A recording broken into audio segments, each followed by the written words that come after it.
بله گهدارو بینرین ما دا کن بهتر زانیاریان لسر وی کسایتا تیکو شر ناس بکن من میوانداریا فیصل اسماعیل اندام دسته راوشکاری یا پدکسی کریه بریس فیصل هم هفدما تباش به وک حوالکی نیزیک کسایتیا اکرم ملکانی را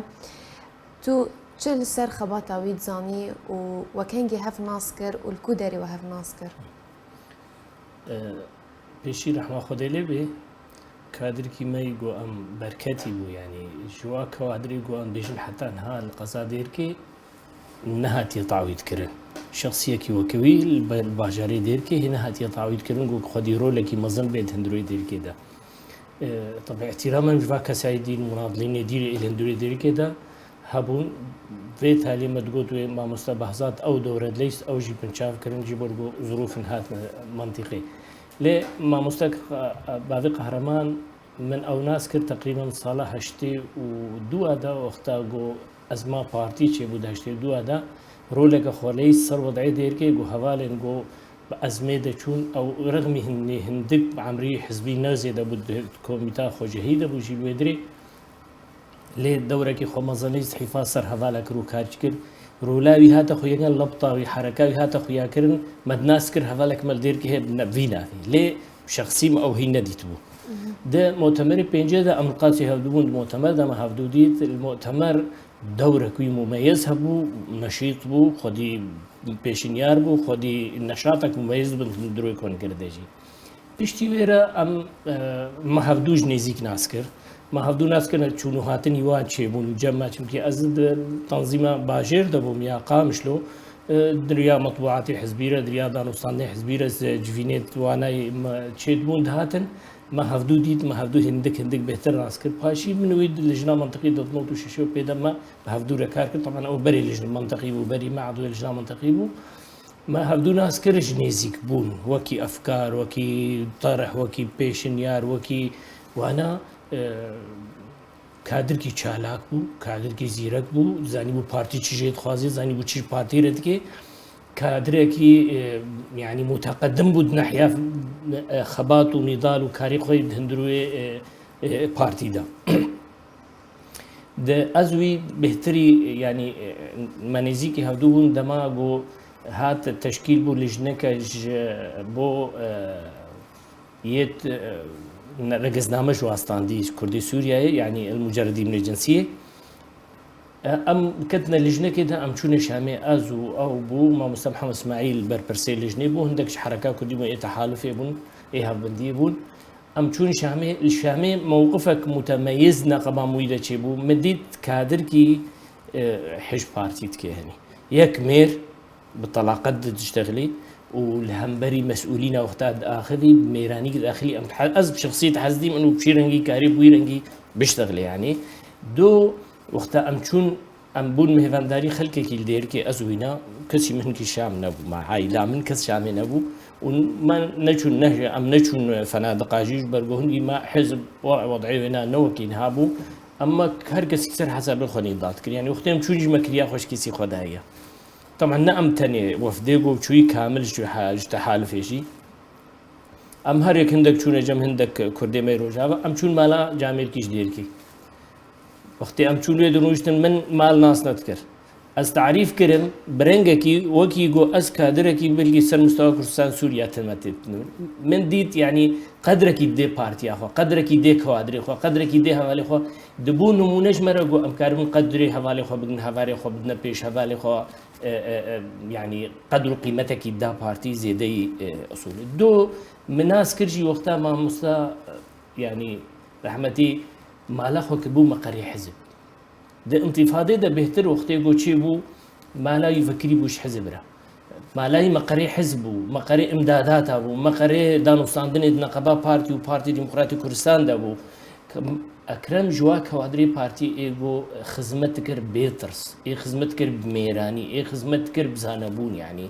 ده رغم يجو هند قيادات الدوختيوي ده الديركي هبون عضو اللجنه المركزيه هبون حكومتي جبري خدنا دوا بري خدار اكرم جبرجو حوالي اكرم براسي خديه بريار الديركي ده او بودنا في حوالي بارتي ده ده نوروز بعد شاندن بيوي بيرت اخوين دقوتن اف مسموحه اف نمسموحه اف ويكن وينكن او يجي وكي خد كر وكي واهنت كر هر برياري هاوي بچمكي بريارا بارتي اوي قرار صند او برشيد نوروزا دبانت فرقي فلكلوري دبان نشاطات حزبا ندوات دبانا بريارا ودا او بريا شو سري تنفيذ كر وعاجز بونجي تشيت كرش خلكيره چمكي تشتكي راست هاتا كرن يعني جبر فيجي بهتر برچاوي مك كادر كي متقدم هاتا خويا كرن پشتي نوطي دوراوي بهتر متميز بوج برغو علاقات كردستاني وبارتي كت نواري عملي ده ايش كربوني نيف ايش كربوني يعني دويت كاركي بكي بروجه نما بشفه يعني اوي دائما مالاي بكري خصو مقر جهه امدادات هذا الانتفاضه ده وبشتي ويرجي علاقات بارتي وانا مهفان داريا ويناكي كاري ويناكي تكر بريو هيجكي چمكي علاقات بقيادات ديمقراطيه كردستان العراق رجي متقدم هبون د صالا بينجي هفته وبينجا ده وقتا شورش تيكچو قيادات بارتي ديمقراطي كردستان لما دهاتنا سوريا بيشي دهاتنا منطقة ديركي منطقة حدودي أو بو هر مهفاني بون يعني الجموي بون الجوانا مثلا جوهرنا مقسالم الجموي رازايا فترة كي كاكوشيار زيباري الجنبو قيادة مؤقت همو دهاتن والجموا وي خزمتاوات كر وي آريكاريوات كر وي أو دفشان بنشعبون تمكينجي بله تبحث كر كراستي قلك أصلا جيان جاري ريجيمي فتهات اگر تو سر کرد جیانا ویجی بخوینی که چند جاران راستی گرتنه جهاتیه سدما گرتنا وی چی بو؟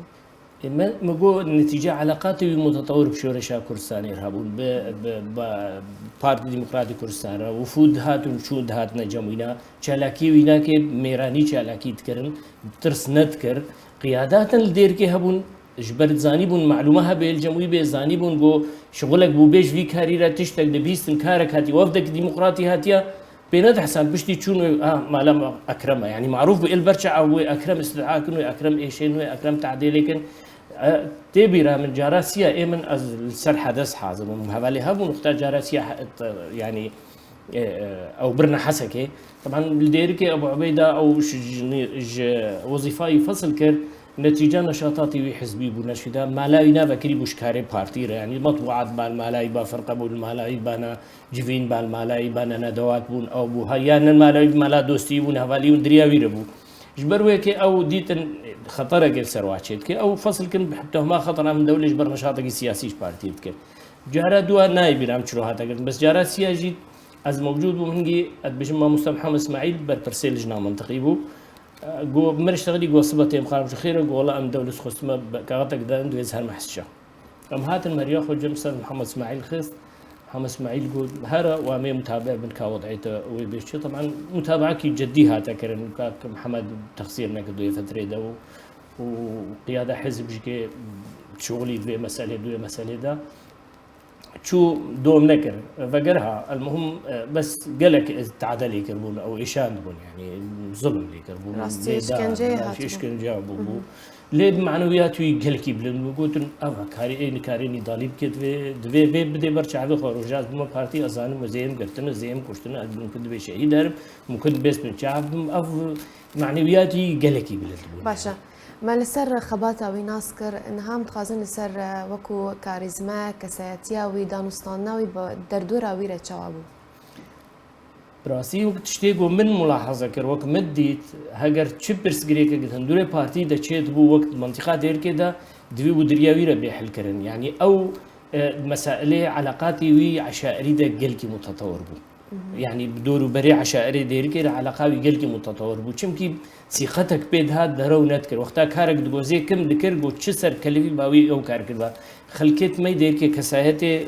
نيزيكي خطوري بازا بارزاني هميا تقديرك واحترامك داني وقتا مشكله كي بتشو حمو بيرا اريكار دبون بتشون او مشكله حلت كرن هاجر شقه او مشكله عصيبه نجي وجهاء دير كي اريكار بيرت كرن تكاري بود هشن جو بيشكن وبيوي ندها تكرر الا دفي او حاضر وحتى او حلبو بهنا چونكي قدركي بارتي خاصه بو دفا مساله ده وكي ديجي وقتي مشكلك حزبي تشي وبانا فرعكي ده بربرسي فرعكي وبربرسي وريخستني اشكاليك تشي وبانا يانجي غيابك تشي وبا قصري با او غياب سببك تشي بايك تشي با ايشكي هوايك نموجوبا تشي با دربي ولات يا شغلك با پیشی ما چاوی خود گران دور ابو قهرمان هر ایون وضعی حل کی یعنی جبروی کی جی برپرسی دیر کی بو جانا چودو یک کوچراتا جانا دهاتا عالیه حتى هاتا قامش لو مركز مدينه فتره کی بو مسؤوليه تنظيم الجماجي يعني مديت دبراغو بشار السريجير لازم بي بكار اكرم ريت كرن او شار سرت كر وضعي تنظيمي سراس كر دست بربرسكينو انيزيكي منطقه دكار كربانا يعني شالاك بود حمون واحد ياخذ شخصياوي كاريزميجي وقتها قد جفاتك اذا اخذي بقوت اخذي جبرگو خودیت برپرست پارتی ده خود ندید کادرک خودیت برپرسی یکم پارتی ده باش ببارکرنا ویتک و شر کرد اکرم ملکانی چه والا هیکت دناف رفین پارتی ده زاني السنة تشكي زانم انه دما انتخاباتي مجلس الشعب بشتي ساس كمان وانا نجحين جارات دوا مرشحي بارتي بجمع مستعد عبد الرحمن علوجي واختار خلكي عن منطقة سعيم شون ديرك او ده تاريخ معروفة تاريخيا انه اويرو شي ديرك هذا قرتج بشر يعني شوارع ديرك رينا ما اشترم بلا وخلكي وانا او نخشوا بهالجشيربو ما ديت انه ما مستعد عبد الرحمن زياره بكيش برنكاري ورينا في حفل يعني حفله خلكي مخاطب خطابه خلكي بكي وجهه نظر بارتي جوا شرح كي انه اب مرشحي بارتي مجبر فيكي امر ابو وفدي قيادي لجنه منطقيه قيادي الويدي ام شنو مالاي مسردانا يكر ام شنو واخب جلو برقي كردي تشالو شاب الخوكريو كوفيا برزاني دانيا صور ومعنوياتي بلند تبيكو نخوش تبيكو نخوش بود مراحل خوي تالي دبو وقتها ما مستجر اشتغلي يعني ام حموجي اسفين براسي يعني ناس اللي حاضر قالك هبون حوالي ما قالك حاضر بون جوار تقول اما از متاسف من ازداد نافودا بون غيرك از البيش بان افضل ضوطان بو استي ده انا مكاري واس جوار فريبري لازم نخوش الاسف از نقار مرم خدمت هيبكم اللي هي فيها دفاع خورتا الزحفه هي فيها من بارتي ده ازان بو بارتي بسركه نب متني اوال ديركي ونب متني الكردستان سوريا بارتي بكوادرو قياده خوي و بارتي بيش كبي او توجيه ده حوال ودوستي ما انه خيو معنوياتي ودوي بلند من روج بيش روج بارتي يعني معنويات نقلكي بلند نج نخشيه ترسا ونج كسينا حسابتنا تقول او موقفي هناك بلقي تاريخيا ناب حوالا دجي ود د فكر راماني حوالي ما موجود دجي قاوه كي قالكي البيشو يعني حساب تذكر انه خلاص روجا كوي هر وريزي برز بمرم ليك كوادر الطيمه هنا اذان قوي بارتي بيش درتي يعني معنوياتي ويقلكي بلند في مساله ده باشا بباركرنا في خباتكاري كورتا چرا ده كي بارتي بيوستياوي بخباتكار نصاحيا يعني از قلق جارا بيجمع قوت من الجفاتا دجي قلق جارا قوت يا ناو حوالي دياج بيجم بارتي سي دربي قلكي مزل خوار دوي مرحله ده ياك باركرنا ما مستقى ابو قهرمان ولديركي يعني شخصية كاريزما يقال كي خلط بو خلق ناس بو خلقي جي حس تكر برياراوي خلقي قبول تكر لديركي حتى نهان بجن تعويد نبويا سر مستوى شاميجي ابو جنگيز ابو شخصية ككادر بو او جي كادر كي ما يقال كي متقدم بو عضو لجنة منطقي بو او جي حتى نهان شامي طوية تعويد نبو يعني مركز عاصمة سوريا سر مستوى حزب ما مستوى كمال هرسي شخصية قناعاتي من الشخصية ده انه نهاتنا تعويد كرن استمنيت كم جو ام بيشروجي دكار من فا شخصيات تعويض بكن ايجو دليوا وكفا هرسكا السر حزب بي وكارم خدمتها هر كسي بكن نشاخو بهربن يعني هر يعني كمال شخ خدمتها حزب سعيد كر مثلا ابو قهرمان خدمتها تشكسي حزبي ودوسي بخري بازي بالديرجيت كر ابو جنگيزي الشامي او خدمت كر مهواني بارتي با بارتي عراق باكي بال شامل مال ابو جنگيز بود لهادنا ديركيت فيل مال ابو قهرمان قامش بعد يجو جمس هاس كمال بن يعني افسي شخصي حلقات بو بها فقريداي قال كي خرط او حلقات بو دشت بارتي بي قشت بو از هيفيت كم بو او شي يعني ام تمنيت كنها بالوضع ما بشكي باشتر حزبيا سياسيا باشتر بو يا امكانات بارتي باش من تعويض بي نب مالا بكوادري ما يجي تعويض بي قياده ماجيك ام بي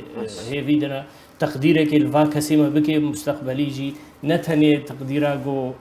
عم بهوالي مانا ماشي قالك سباس يعني وقت مع الباطن هيجانا براستي ميفاني من فيصل اسماعيل اندام من دستيرة وشكارية بدكسي